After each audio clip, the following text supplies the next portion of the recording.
अजी सुनते हो, तुम्हारी माँ ने दुकान खोली है, दुकान। अब इस उम्र में दुकान पर बैठेगी वो। अब क्या किया जा सकता है, माँ की तो बुद्धि सठिया गई है। मोहल्ले में मजाक बनाएंगे सब हमारा। अरे जेठ जी, इसमें परेशानी क्या है अगर सासू माँ ने दुकान खोली है? हाँ राधिका ठीक तो कह रही है, अपनी दुकान पर बैठी रहेगी, कम से कम हमें परेशान तो नहीं करेंगी। हाँ वैसे बात तो ठीक है, खुद के 2 पैसे कमाएंगी तो कभी कभार हमें जो खर्चा देना पड़ता है ना, वो भी देने से बच जाएंगे हम लोग। फिर किस बात की परेशानी, खोलने दो माँ को दुकान, हमें क्या। वैसे भी अपनी कोठरी में चुपचाप रह रही है ना, चाहे दुकान खोले या मॉल बनाए, हमें उससे क्या लेना देना। अगले दिन सुमन अपनी सास की दुकान पर पहुंचती है। सासू माँ, आपकी दुकान में शक्कर है क्या? शक्कर जरा 1 किलो दे दीजिएगा। हाँ बहू है ना, लो बेटा 1 किलो क्यों 2 किलो ले जाओ। सोच लो सासू माँ, घाटा हो जाएगा आपको, पैसे नहीं देने वाली मैं। देखो सुमन, ये मेरी दुकान है और यहाँ पर जो भी कोई सामान खरीदने आता है उसे पैसे तो देने ही पड़ते हैं।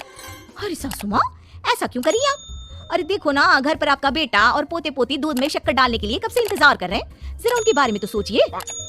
अरे ऐसी बात है क्या? मुझे नहीं पता था। बहू एक काम करो, वैसे भी पहली बार आई हो ना, ये शक्कर तुम ऐसे ही ले जाओ, पैसे देने की जरूरत नहीं है। अगले दिन राधिका भी अपनी सास की दुकान पर पहुंचती है। प्रणाम सासू माँ, कैसी चल रही है आपकी दुकान? बस बेटा जैसे तैसे करके काम चला रही हूँ, तुम बताओ घर में सब राजी खुशी है ना? हाँ मम्मी जी, सब कुछ ठीक ठाक है। बताओ राधिका बहू कैसे आना हुआ, कुछ काम था क्या? वो ना मम्मी जी, मुझे जरा 5 किलो आटा चाहिए था।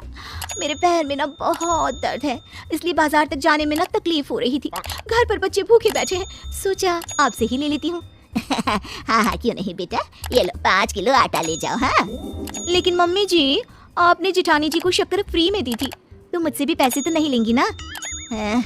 अच्छा ठीक है बेटा, कोई बात नहीं, तुम ऐसे ही ले जाओ, बच्चों से क्या पैसे लेना। अजय दुकान पर पहुंचता है।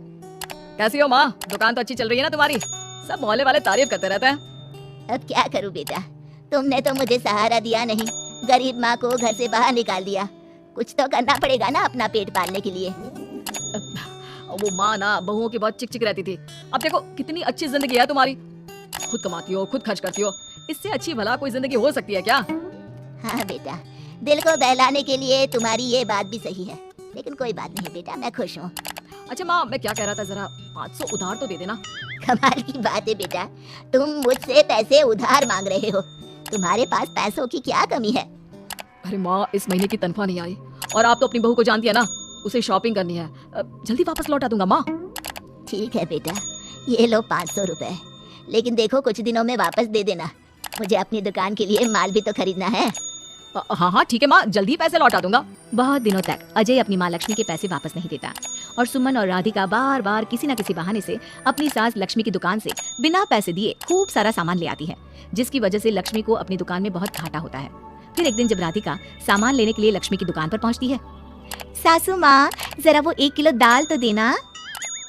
नहीं बहू, अब मैं तुम्हें या सुमन को कोई सामान फ्री में नहीं देने वाली, तुम लोगों ने कभी कोई मदद नहीं की मेरी, उल्टा मेरी दुकान से फ्री का सामान ले जाकर मुझे मुश्किल में डाल दिया है। लेकिन मम्मी जी, हम तो आपके बच्चे हैं ना? अगर इतना ही मेरे बच्चे हो तो फिर मुझे घर से बाहर क्यों निकाल दिया? देख बहू, अब मैं तुम्हें 1 रुपए का सामान भी फ्री में नहीं दूंगी, और जाकर सुमन को भी कह देना, आए दिन तुम्हारा पति मुझसे उधार ले जाता है और वापस भी नहीं लौटाता। राधिका गुस्से में घर वापस आती है। घर आने के बाद, क्या हुआ राधिका, बहुत गुस्से में लग रही हो तुम? सासू माँ की दुकान पर गई थी ना? सासू माँ का तो कुछ करना पड़ेगा, जब से ये दुकान खोलकर बैठी है, अक्कड़ तो देखो उनकी। अरे लेकिन हुआ क्या है? होना क्या है, दाल लेने गई थी, मुझे 4 बातें सुनाकर उल्टा भेज दिया, कुछ दिया भी नहीं।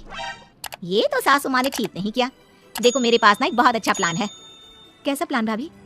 हम अपनी सासू माँ की दुकान में किसी चोर से कहकर चोरी करवा देते हैं और सारा सामान अपने घर मंगवा लेंगे, उसके बाद हमारे पास फ्री में सामान भी आ जाएगा और सासू माँ की अकल भी ठिकाने आ जाएगी। ठीक है भाभी, मैं आपका पूरा साथ दूंगी, आप जल्दी से ये काम करवा दीजिए। सुमन और राधिका एक चोर से मिलकर लक्ष्मी की दुकान में चोरी करवा देते हैं। हे भगवान, ये क्या हो गया? इस उम्र में जैसे तैसे अपना गुजारा कर रही थी, लेकिन चोर मेरा सारा सामान लेकर चले गए, अबे क्या होगा? तभी वहाँ पर राधिका और सुमन पहुँच जाती है। क्या हुआ सासू माँ, बहुत दुखी लग रही हैं आप? अरे क्या बताऊं, मेरी दुकान का सारा माल चोरी हो गया। अब अगर आप अपने ही बहू बेटी को सामान नहीं देंगी तो ऐसा तो होगा ना सासू माँ? अब राधिका की बात सुनकर लक्ष्मी को यकीन हो जाता है कि इस चोरी के पीछे कहीं न कहीं उसकी दोनों बहुओं का ही हाथ है। लक्ष्मी एक प्लान बनाती है। पैसे उधार लेकर अपनी दुकान में फिर से खूब सारा सामान ले आती है। अरे भाभी, देखा आपने, सासू माँ की दुकान तो फिर से सामान से भर गई है। हाँ वही तो, मैं तो सोच रही थी कि एक बार में उनकी अकल ठिकाने आ जाएगी, पर लगता है फिर से कुछ करना पड़ेगा। लेकिन अब हम क्या कर सकते हैं? अरे वही जो हमने पहले किया था। इसका मतलब फिर से चोरी करवाएंगे? हाँ, उसके बिना हमारा काम कैसे चलेगा। और इस बार चोरी करने हम दोनों चलेंगे, कुछ नहीं छोड़ेंगे उनकी दुकान में। सुमन और राधिका दोनों मिलकर लक्ष्मी की दुकान में चोरी कर लेती हैं। लेकिन सुबह होते ही लक्ष्मी पुलिस लेकर सुमन और राधिका के घर पहुंच जाती है। इंस्पेक्टर साहब, मेरी इन दोनों बहुओं ने ही घर में चोरी की है। अरे ना ना इंस्पेक्टर साहब, ये हम पर झूठा इल्जाम लगा रही हैं। अरे हम क्यों इनकी दुकान में चोरी करने लगे? माँ, आपको शर्म नहीं आती अपनी बहू पर झूठा इल्जाम लगाते हुए? हाँ माँ, हम आपके बेटे हैं और ये आपकी बहुएं हैं, आप ऐसा कैसे कर सकती हैं? लक्ष्मी जी, क्या आपके पास कोई सबूत है? अरे इंस्पेक्टर साहब, आप इनकी बातों में मत आइए। ये हमारी माँ है और इनकी दिमागी हालत ठीक नहीं है, इसीलिए तो हमसे अलग रहती हैं। इंस्पेक्टर साहब, मेरी दिमागी हालत बिल्कुल ठीक है और मेरे पास इन दोनों के खिलाफ बहुत बड़ा सबूत है। बताइए क्या सबूत है आपके पास? आप जरा मेरी दोनों बहुओं के हाथ पानी से धुलवा दो, फिर सब कुछ साफ साफ पता चल जाएगा। अरे हाथ पानी से धोने से क्या होगा माँ? आप दोनों मेरे सामने अपने हाथों पर पानी डालिए। जैसे ही राधिका और सुमन अपने हाथ पानी में डालती हैं, उनके हाथों का रंग लाल हो जाता है और ये देखकर सब लोग हैरान रह जाते हैं। अरे ये क्या, तुम्हारे हाथों का रंग अचानक से लाल कैसे हो गया? क्योंकि मैंने अपनी दुकान के सारे सामान पर एक तरह का केमिकल लगा कर रखा था। मुझे पता था जो भी चोरी करने आएगा वो सामान को अपने हाथों से उठाएगा और उसके हाथों पर रंग लग जाएगा। अरे माँ, आप तो बहुत चालाक निकली। इसे चालाक नहीं बेटा, बुद्धिमान कहते हैं। और जिसके तुम्हारे जैसे बहू बेटे हो, उसे थोड़ा बहुत तो अपनी अकल से काम लेना ही पड़ता है ना। शर्म नहीं आती आप लोगों को अपनी ही माँ को परेशान करते हुए? हमें माफ कर दीजिए सासू माँ, हम आइंदा ऐसी गलती कभी नहीं करेंगे। और हाँ, आपको अपने साथ रखेंगे, आपकी सेवा करेंगे और पूरी इज्जत भी देंगे। हमें माफ कर दीजिए।